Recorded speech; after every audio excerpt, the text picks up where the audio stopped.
बहुत ध्यान से सुनना है। बहुत सुंदर एक्सपेरिमेंट न्यूरो साइंटिस्ट ने किया है हार्वर्ड में। उन्होंने 2 स्टडी ग्रुप बनाए हैं।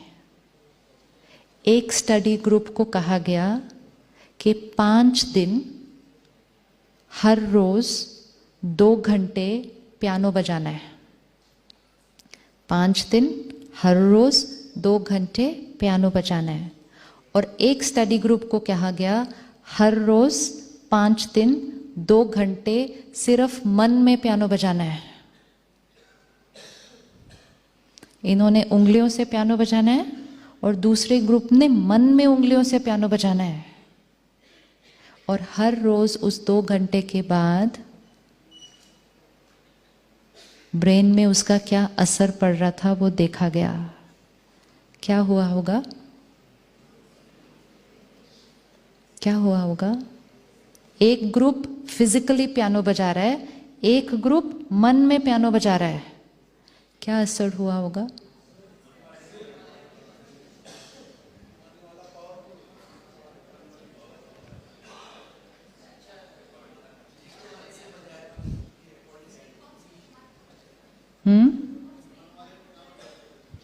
एक ग्रुप फिजिकली पियानो बजा रहा है, एक ग्रुप सिर्फ याद कर रहा है, मन में पियानो बजा रहा है।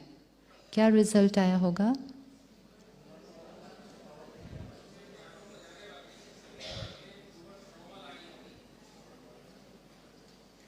मैं आपको एग्जैक्ट वर्ड्स देती हूँ उसके scientific.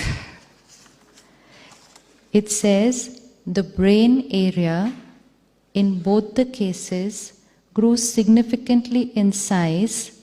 Using the technique of TMS, it was found that there was little or no difference between the brains of those who played the piano physically and those who played the piano in the mind.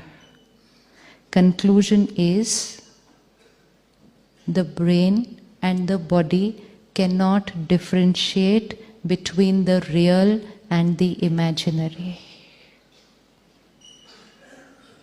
The brain and the body cannot differentiate between the real and the imaginary.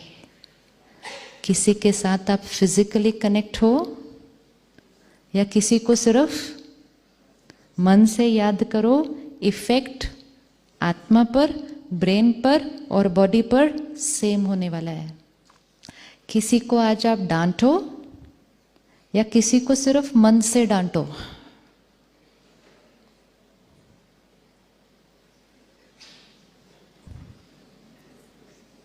Yes.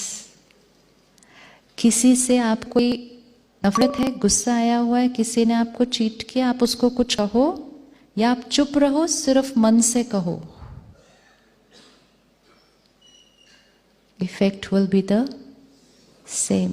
And it is this reason, ये power अगर हमें समझ में आ जाए तो हमें समझ में आ जाएगा बीमारियां कैसे बनती हैं और बीमारियां ठीक कैसे हो सकती हैं।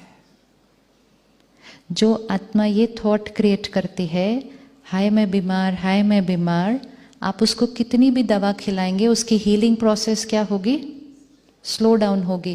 क्योंकि आप दवा खिला रहे हैं लेकिन उसका मन उस बॉडी को मैसेज क्या दे रहा है कि मैं क्या हूं? मैं बीमार।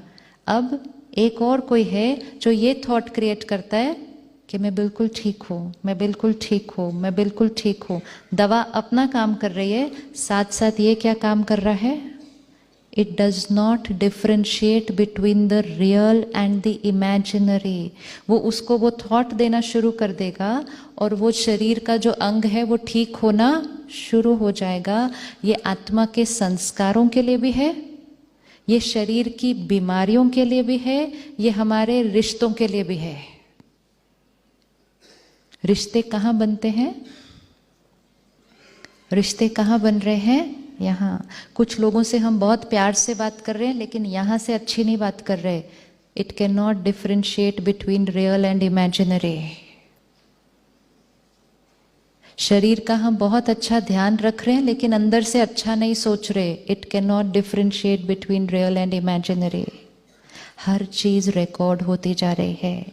अब अगर हम यहाँ से परमात्मा की शक्ति लेना शुरू कर दें तो यहाँ की थॉट प्रोसेस क्या होने लग जाएगी? चेंज होने लगेगी, इसका डायरेक्ट असर किस पर पड़ेगा? भगवान से जो शक्ति लेंगे उसका डायरेक्ट असर किस पर पड़ेगा? उसका डायरेक्ट असर किस पर पड़ेगा? सबसे पहले आत्मा के संस्कारों पर। सेकंड, वो वाइब्रेशन किसको रेडिएट होगा? बॉडी को, फिजिकल हेल्थ पर। तीसरा, वो वाइब्रेशन लोगों को रेडिएट हो जाएगा, रिश्ते बदल जाएंगे। God's energy can be used in every aspect of our life. इसलिए भगवान को याद 10-15 मिनट के लिए नहीं, सारा दिन अगर करते रहेंगे वो एनर्जी हमारे जीवन के हर हिस्से में यूज होनी शुरू हो जाएगी।